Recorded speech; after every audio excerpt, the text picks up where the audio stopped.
जारी है सारी आ दुआ था असां कयूं दरगाह मशहूरी शरीफ खुलफाए राशिदीन जो कहिड़ी भी हस्ती जो ॾेहारो अचे अहले सुन्नत जे लाइ तोहफ़ा ई तोहफ़ा हन उन दरगाह दरबार आलिया जूं ख़िदमतूं मसलक हक़ मसलक अहले सुन्नत जे लाइ नुमाया हन।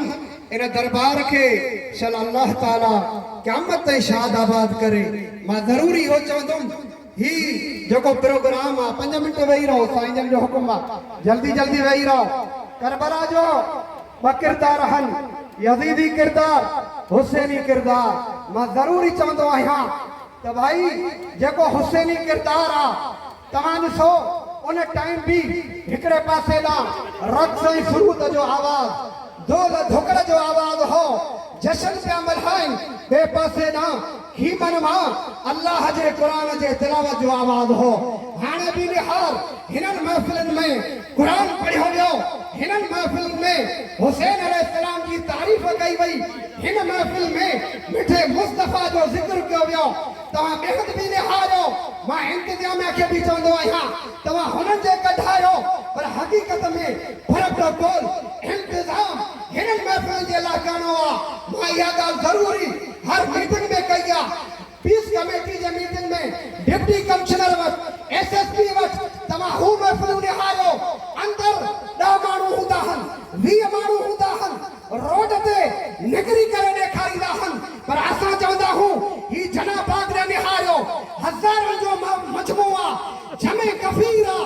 ही गवाही थो ॾे हक़ वारी जमात, अहले सुन्नत हक़ वारी जमात, कासमी जमात हक़ वारी जमात, दरबार आलिया मशहूरी शरीफ आहे। याद रखी शर्त, कोई अगर चवे इमाम अली मकाम जो मामलो मज़हबी हो, सियासी न हो, माथो जमा कूड़ थो ॻाल्हाए। हकीकत में सियासी मामलो भी हो, मज़हबी भी हो। इमाम अली मकाम दर्स ॾिनो, सबक ॾिनो, हेड़े निहारियो, हेड़े तवज्जो कयो। तव्हांजे दौर में वक़्त जो हुक्मरान, वक़्त जो बादशाह ज़ालिम, जाबिर, शराबी, कूड़ ॻाल्हाइण वारो अची वञे। मां हुसैन सबक थो ॾियां, दर्स थो ॾियां, मुंहिंजो सिर कटजी सघे थो, ज़ालिम जे अॻियां झुकी नथो सघई।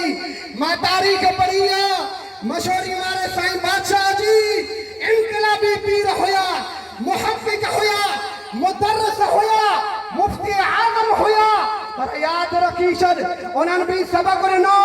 ए मुसलमान, ए मुसलमान, अगर तू जेकॾहिं सियासी मैदान में भी अचे, हक़ वारनि जो साथ ॾे। उन दौर में इनकलाबी मैदान में लथल हुया त मशहूर वारा साईं हुया ई। हाणे भी मां ॿुधाए छॾियां, इंशाअल्लाह ताला सुन्नी मैदान में ईंदो, उन मशहूरी शरीफ वारनि जे तरीक़े ते इंशाअल्लाह सुन्नी मैदान में आई ॾेखारींदो। ॾाढा चवंदा इंशाअल्लाह, मिस्कीन साईं जो हुकुम थियो आहे इंशाअल्लाह ताला। पर ख़बर आहे मां साईं खे अर्ज़ु कयो प्रोग्राम हले, वरी जॾहिं मजमो पूरो थींदो, जनाबाग जा 4 ई पासा मजमो ई मजमो हूंदो आहे, होॾे मिड़ई थोरो मामिलो हूंदो आहे। हक़ीक़त में हे मजमा अथई, हे आशिक़ हुसैन अथई। उन दौर जे अंदर इमाम अली मकाम आया, करबला में मिठे मुस्तफ़ा जी दस्तार हुई, तलवार अलीउल मुर्तज़ा जी हुई, दाढ़ी मुबारक पूरी जिंदगी हुई, ढाल हजरत हुसैन जी हुई।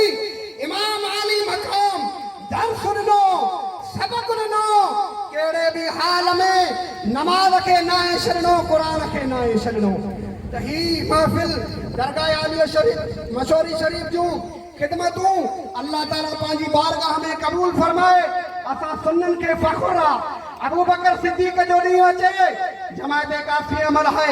फारूक आज़म जो ॾींहुं अचे, जमायत कासमी अमल है। उस्मान गनी जो ॾींहुं अचे, मौला अली जो अचे, शुहदाए करबला अचे, चिहलम अचे, जमायत कासमी मैदान अमल में आहे। अल्लाह ताला हिन हस्तनि खे शाद आबाद करे।